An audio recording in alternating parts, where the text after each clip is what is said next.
Merhaba arkadaşlar. Bugün biber fidesi dikiyorum. Böyle büyük bir saksım var. Değerlendirmek istedim. Bunun için hazır fide aldım. 5 adet ince sivri biber. Hani kıl biber denen biberlerden aldım. Şimdi onları bunun içine ekeceğim. Saksımın içine bahçe toprağı, yanmış hayvan gübresi, hazır gübreli toprak ve bitki çürüğünden elde ettiğim karışımdan oluşan bir gübre koydum. Hepsini harmanladım ve şu anda saksımın içinde hepsi mevcut. Bu sivri biberler biraz büyük boyutta biberler olduğu için toprağının güçlü olması gerekiyor. O yüzden toprağını biraz önemsedim. Şimdi bunun içine fidelerimi tek tek yerleştireceğim. Şu şekilde fidelerim. Şöyle kabından alıyorum. Yanında yeşermiş bu bitkileri de temizledikten sonra elimle açtığım çukurun içine şu topraklı kısım açtığım çukurun içinde kalacak şekilde toprağın içine yerleştiriyorum. Şu şekilde etrafını tekrar toprakla besleyerek etrafını toprakla dolduruyorum. Tekrar aynı şekilde yanına yine bir çukur açarak diğer fidemi yerleştiriyorum.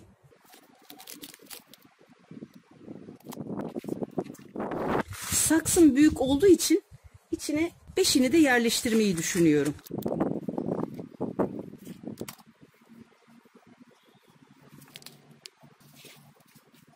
Gerçekten hepsi de tam yerleşti içine. Şimdi can suyunu vereceğim.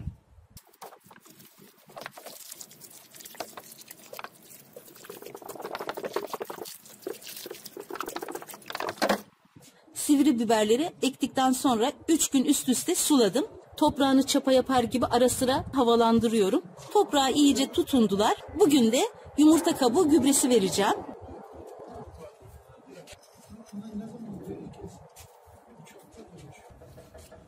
Şöyle yumurta kabuklarını toprakla biraz karıştırdıktan sonra üzerini toprakla kapatıyorum.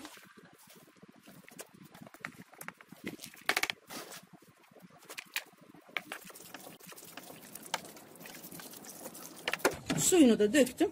Bu şekilde büyümelerini takip ediyorum. Daha yeni güneş battı. Güneş vurduğu için yapraklarını böyle koyu vermiş. Aslında gayet sağlıklı ve güzel gelişiyor. Merhaba arkadaşlar. Büyük saksıya diktiğim kıl biberler bayağı büyüdüler. Yumurta kabuğu gübresi verdikten sonra günde biberlerin toprağının üzerine yanmış hayvan gübresi ekleyeceğim. Şimdi üzerine şöyle yanmış hayvan gübresi döküyorum. Koyun gübresi bu. Bu kadar yeterli. Şimdi onu şu büyük olanları alıyorum. İyice şöyle bir karıştırıyorum. Ara sıra da bu çubuk yardımıyla toprağını çapa yapar gibi karıştırıyordum. Şimdi yine bu şekilde gübreyi iyice dağıttıktan sonra üzerine normal bahçe toprağı ekliyorum. Dışarıda yağmur değdiği için biraz ıslak duruyor.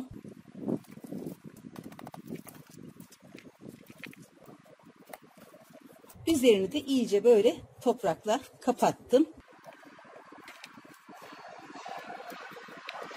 Bu gübreyi vermeden önce üzerinde böyle şekerlenme ve bitlenme gördüm. Isırgan otu suyu sıktım. O yüzden biraz yapraklar hasar gördü. Ama gelişimi gayet güzel. Bu şekilde büyümelerini takip ediyorum. Merhaba arkadaşlar. Kıl biberlerimin son hali böyle. Bu video ile bir önceki videom arasında tam 2 aylık bir zaman geçti. Bu süre içinde hiç çekim yapmadım. Çünkü tohumdan yetiştirdiğim fidelerimin hiçbirinde hastalık görülmezken ne yazık ki hazır aldığım bu 5 adet kıl biberde hastalık türedi. Yapraklarında şekerimsi bir yapı oluştu ve böceklenme oldu. Bu da gelişimini olumsuz etkiledi. Bu hastalık terastaki diğer bazı sebzelerime de bulaştı. Hastalığa sebep olan zararlara karşı hazırladığım ısırgan otu karışımını ve Arap sabunu gibi bazı çözeltileri kullandım. Bunları bir kez kullanmakla geçmiyor. Birkaç kez kullandım. Isırgan otu suyu bitti. Sonra Arap sabunuyla devam ettim. Isırgan otu suyunun ve Arap sabununun değmediği bölgelerde tekrar aynı hastalık hemen hızlı bir şekilde çoğalıp biberleri sarmaya başladı. Kısmen başarılı olsam da yaptığım araştırmalarda meşe odunu külünün daha etkili olduğunu öğrendim. Külü temin etmem biraz zaman aldı. Bu arada biberlerin tam şu böyle orta göbeğinde hastalık hemen çoğalıp biberin büyümesini durduruyordu. Çiçek açmasını, görüntüsünü, ürün vermesini çok engelledi. O yüzden de bir ara bu biberlerin videosunu çekmekten, yayınlamaktan vazgeçmiştim.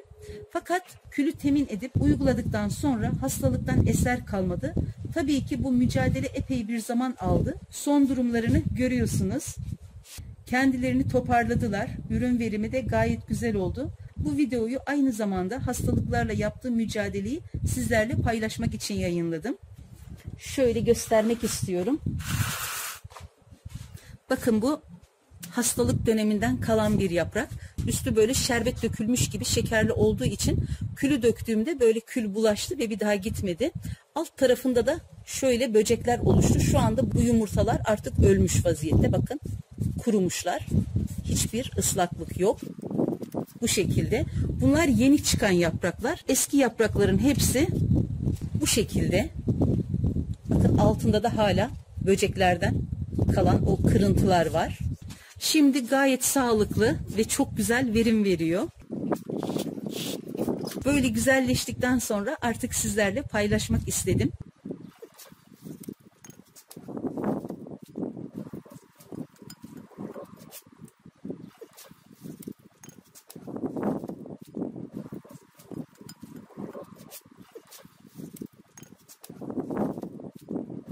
Biberlerimi topladım. Üzerinde küçük olanlara tabii ki dokunmadım. Biraz beni zorladı bu biberler. Çünkü gelişiminde hastalık ortaya çıktı. Ama sonuç gayet güzel oldu. Külü gelişi güzel serptim üzerine. Böyle pudra serper gibi. Rüzgar da onu her yerine yedirdi. Yani küle herhangi bir işlem yapmadım. Doğrudan biberlerin üzerine serptim ve çok iyi geldi. Isırgan otu da iyi geldi.